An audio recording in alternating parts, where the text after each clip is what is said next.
Kemi Badenoch. Thank you.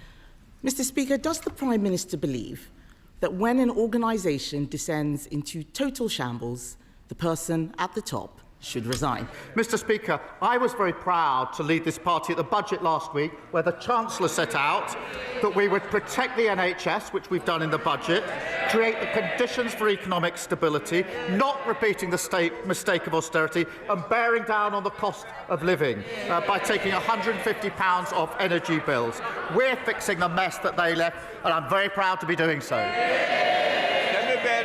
Mr. Speaker, he doesn't want to answer a question about taking responsibility because he likes to blame everyone else except himself, and so does the Chancellor. We now know that the head of the OBR was forced out for telling the truth, that the Chancellor did not need to raise taxes on working people. We also know that the Chancellor was briefing the media, twisting the facts, also she could break her promises and raise taxes. Mr. Speaker, if she was a CEO, she would have been fired, and she might even have been prosecuted for market abuse. That's why we've written to the Financial Conduct Authority. So will the Prime Minister ensure the Chancellor fully cooperates with any investigation? Mr. Speaker, she's completely losing the plot. She clearly didn't read. May I pay tribute to Richard Hughes and his leadership of the OBR? He made very clear why he stepped down, and I've made very clear my support of the OBR.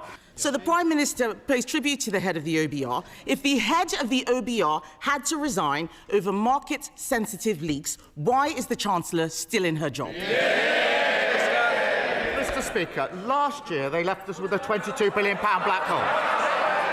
This year, at the beginning of the process, the OBR did a productivity review on their record in office, and that cost an additional £16 billion that we had to find in the budget.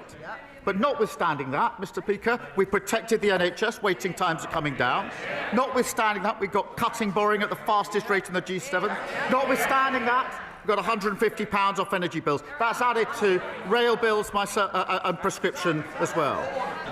Mr. Speaker, no one believes a word that the Prime Minister says. We now know the black hole was fake, her book was fake, her CV was fake, even her chest claims are made up. She doesn't belong in the Treasury, she belongs in La La Land.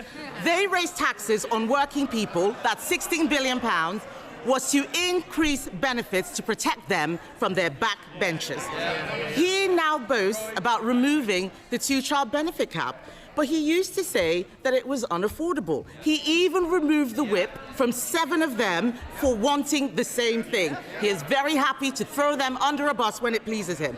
So I asked the Prime Minister, how did it suddenly become affordable at the very time he needed to save his own skin?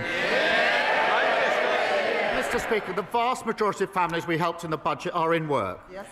3/4 of children in poverty are in working families. Their policy of nearly 10 years on the two-child benefit cap had one result and one result only. It dragged hundreds of thousands of children into poverty. They should be utterly ashamed of that. And I'm very proud that we're lifting 500,000 children out of poverty, because I profoundly believe that every child should have a chance in life. Every child should be able to go as far as their talent will take them. So that's why we're lifting 500,000 out of poverty. But they're the same old Tories, the party of child poverty. Millions of people have been hung out to dry by their budget. And isn't the truth, Mr. Speaker, that behind it all is a Prime Minister who only cares about one person's job, his own? Prime Minister. Mr. Speaker, she wants to put 500,000 children back into poverty. She thinks the Chancellor should resign because the economy is improving. We are turning the page on their failure. We are bringing waiting lists down. We're bringing stability that cuts inflation and interest rates. And we're bringing down bills. We're building a brighter future. Bahama. Let the chamber change over. Thank you, Mr.